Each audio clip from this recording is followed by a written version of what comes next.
Proverbs 1 and verse 9. Let's take a look at the next one. Proverbs 1 and verse 9. It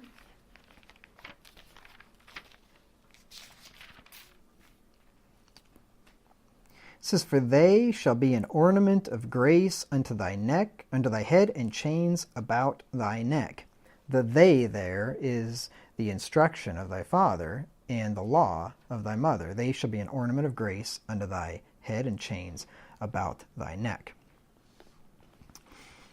So, this verse is telling us the instruction of fathers and the law of mothers, when heeded by obedient children, will be like precious jewelry worn for all to see.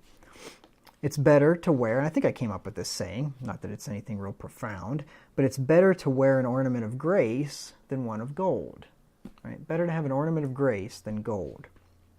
We're told in Proverbs 25 and verse 12, Proverbs 25 and verse 12, that as an earring of gold and an ornament of fine gold, so is a wise reprover upon an obedient ear. So a wise reprover to an obedient ear, and you got to have both, right? If you have a foolish reprover, it's not going to help much, and if you don't have an obedient ear, it doesn't matter how wise the reproof is. But if you have the two of those things, then it's like an earring of gold, right? Of fine gold. It's a beautiful adornment to a person if you have somebody that will accept the reproof of a wise person and obediently follow it. Much better than any earring of gold you could ever buy yourself. I think of young girls that often want to wear earrings before their dad, or should be their dad anyway, wants them to, and they, I don't know, some people pick 12 for an age, and I don't know why that is, but anyway, a lot of people pick 12, and girls want to wear the earrings before they get to be 12 or something, and they're kind of frustrated by that. But you know what? If they would actually just obey what the father says, just obeying what he says and not getting the earring before 12 or whatever his rule is, would be a prettier looking earring on you than anything, right? Because you're listening to the instruction of a father. So even if you don't wear any jewelry, you can look like you're beautifully adorned just by obeying the instruction of a father. This we go for children, and it goes for adults too, which I'll get to in just a second. Jewelry is often worn to beautify a person and to draw the attention of others. And I'll bet you've noticed this before. A wise and well-mannered child who respects and observes the commands and instructions of her parents will stand out more than if she were wearing a golden crown or 3 pounds of gold chains around her neck. You take a little girl, or a little boy for that matter, and you see him being wise and well-mannered, obeying his parents, behaving himself well, and you look at that and you'd be way more impressed than if he had somehow had a gold crown on his head. You'd be like, wow, that's a neat gold crown. But in today's day and age, he would stand out more than the boy or the girl with the gold crown. Because we don't see a lot of that anymore. At least I don't see it. On the bus, I certainly don't see wise and well-mannered children. There's a few quiet ones that are, and I think that's only because they're quiet, probably, that they're fairly well-mannered. But I don't see a lot of good manners at all. I told you before, and it really hasn't changed much. I say good morning to them every morning, and most of them still don't say good morning to me. There's a few of them. More of them do now, but there's still plenty of them that walk just right on past. Good morning, see you later, never say a word. Still don't have manners. I'm still working at it, but I guess they've just never been taught anything. I don't know. I would just encourage Braden, that when somebody says hi to you, say hi back. If they say good morning, say good morning back. Please, thank you, all that stuff. I know it's simple stuff, and I'm sure you're doing that, but I just see all these kids at school, and I just think, well, apparently this is not obvious to all, because somebody's not doing it anyway. It's just teaching people how to communicate. Yeah, just basic human societal manners, I know it. Communicate with their phones now. They do.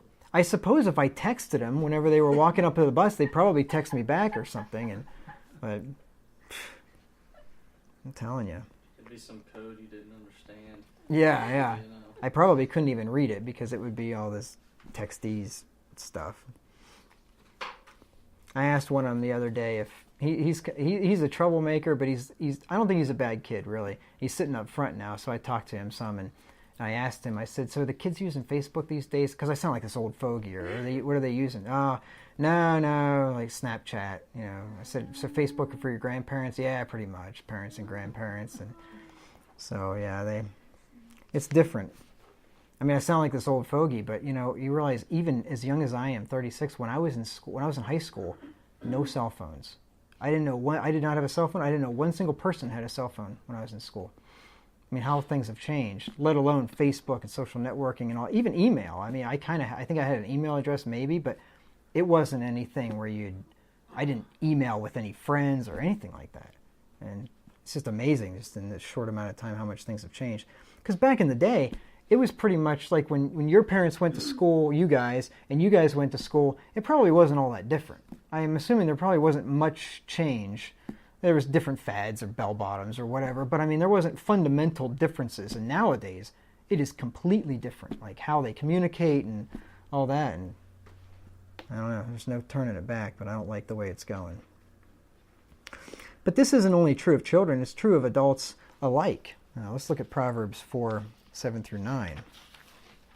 Proverbs 4:7-9. We can all be adorned, as it were, with beautiful jewelry if we hear instruction and keep the commandments of God. Proverbs 4:7-9. Wisdom is the principal thing, therefore get wisdom, and with all thy getting, get understanding. Exalt her, and she shall promote thee. She shall bring thee to honor when thou dost embrace her. She shall give to thine head an ornament of grace, a crown of glory shall she deliver to thee. You may never be able to afford a gold crown, and you look like a weirdo if you ever wore one, but if you exalt wisdom, then you have, as it were, a crown of glory, better than a king's crown. The most handsome necklace that a man can don is one made of mercy and truth. Let's look at Proverbs 3 and verse 3. Proverbs 3:3. It says, let not mercy and truth forsake thee, bind them about thy neck, write them upon the table of thine heart. It's a necklace, mercy and truth. And I just thought of a verse in Proverbs 19:22 this evening, where it says that the desire of a man is his kindness. The desire of a man is his kindness, and a poor man is better than a liar. Mercy and truth, kindness. If you are a kind person, people will desire you. They desire to be around you. They like you, right? They're drawn to you because of your kindness, because of mercy and truth. Then it goes for women too. A godly woman adorned with an ornament of a meek and quiet spirit looks far more attractive to her husband than does a fair woman without discretion. And I think any man, at least any Christian man, would agree with me, right?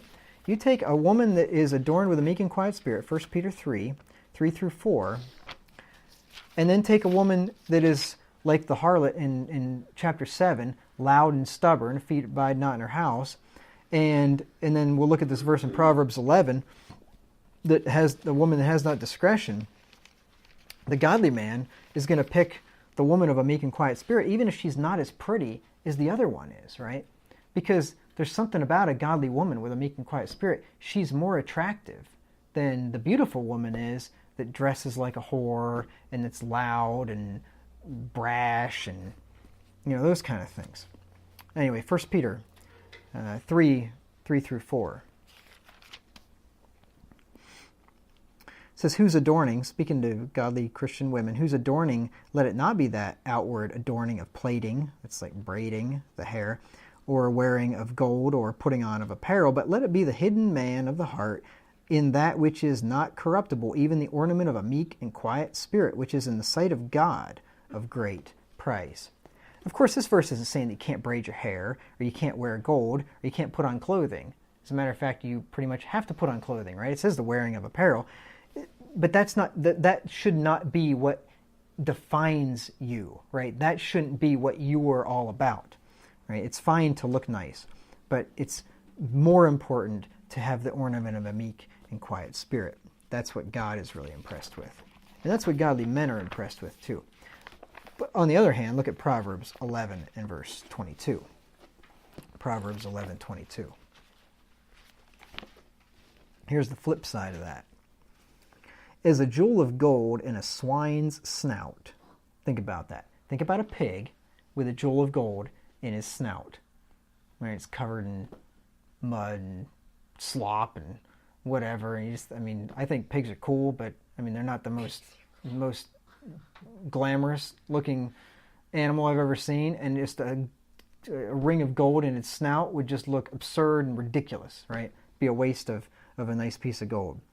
As a jewel of gold in a swine's snout, so, in the same way, so is a fair woman, pretty woman, which is without discretion.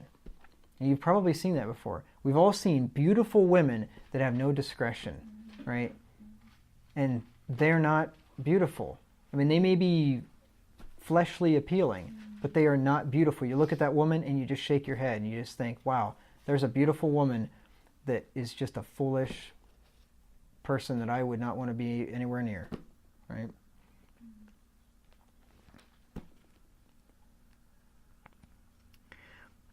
A father's commandment and a mother's law should be kept and not forsook. Proverbs 6:20, especially when they are repetitions of God's commandments and laws. Let's look at Proverbs 6 and verse 20. Proverbs 6 and verse 20. It says, "My son, keep thy father's commandment, and forsake not the law of thy mother." So they should be kept and not forsaken. And in order to ensure that they're not lost, Solomon tells his son to bind them continually upon thine heart and tie them about thy neck. Right? Because this goes back to what he's saying there in Proverbs 1:9. They shall be an ornament of grace unto thy head and chains about thy neck. Right? So the instruction of a father and the law of the mother will be like chains about the neck. Right? They're going to be close to you. They're not only are they going to look pretty, but they're going to be close to you. And this is what the law of God should be. It says there in verse 21, bind them, that is the father's commandment, the law of thy mother, bind them continually upon thy heart and tie them about thy neck. So in Proverbs 1:9, he's showing how it's going to be an adornment, it's going to look nice on you and make you attractive. But in verse 21, he's talking about the same thing, only here he's saying when he's talking about putting it around your neck, it's like tie it there so you don't lose it, right? Because if you put a necklace around your neck, you're not going to lose it, right? It's not going to go anywhere. This, I would say, is the finest necktie that a young man will ever wear. And he's going to be noticed and praised for it. Because it says, bind him about thy neck, right? There's your necktie for us men. Mercy and truth, Father's commandment, God our Father in this case. We do that, we're going to have a nice tie on. Most decent parents would not allow their children to leave the house dressed like slobs. Although I think that should be the case. I have not experienced that as the case driving the bus. Some of these kids, some of them look all right, but some of them, kids nowadays, it's crazy. They wear pajamas to school, and not on pajama day. I think they have that or something, but not just on pajama day, just on any old day. And they look like pigs. And they go to school. A little girl today, 8th grader, comes on the bus with short sleeves on. It's like 30 degrees out, short sleeves. Thinking, where are your parents? You don't know what's funny? When I was a kid and I would try to get out of the house without, I don't know why kids love to get out of the house without wearing a coat. It's the dumbest thing in the world. Now I like to get out of the house as bundled up as I can so I'm warm. When you're a kid, it's like cool to go out without a coat on or something. And if my mom would catch me going out the door, you know what she'd tell me? She'd say, they're going to think you don't have any parents. And I'm like, Mom, that's ridiculous. Why would they think that? You guys, seriously, I just think, why would they think that? They're not going to think anything about my parents. Maybe they'll just think I'm weird or something. You know what I see now? I see girls or kids, whatever, walking around without shirts or without coats in the wintertime. You know what I think? Where are your parents? It's funny how things change whenever you're... Yeah, my mom was right. Yeah. It's crazy. But anyway, most decent parents, I would say, wouldn't want their kids to leave the house dressed like pigs and slobs. Well, how much more important is it to not let them leave home without having adorned them with the knowledge of God? Right? You wouldn't want to let them go out with physical attire looking sloppy. Well, you wouldn't want them to go out without spiritual attire on either. So I'd say parents, just as God instructed Israel, teach the scripture to your children while they're still young and impressionable. And I'll close with Deuteronomy 6:6-9. And then they will be adorned with that ornament of grace. And they will be noticed. And so will you. People will notice. Oh, you know what? I missed one point. I just remembered it. When I'm talking about being noticed, I have seen people go out of their way to compliment parents of well-behaved and well-mannered kids. I've done it. I'm certain I've done it myself. I can't think of an example right now. But when you see kids in public that are well-mannered, like at a restaurant or something, you see a family with a bunch of kids, and all the kids are just sitting there and behaving themselves. And I know in the past, and I've seen this, where I've seen people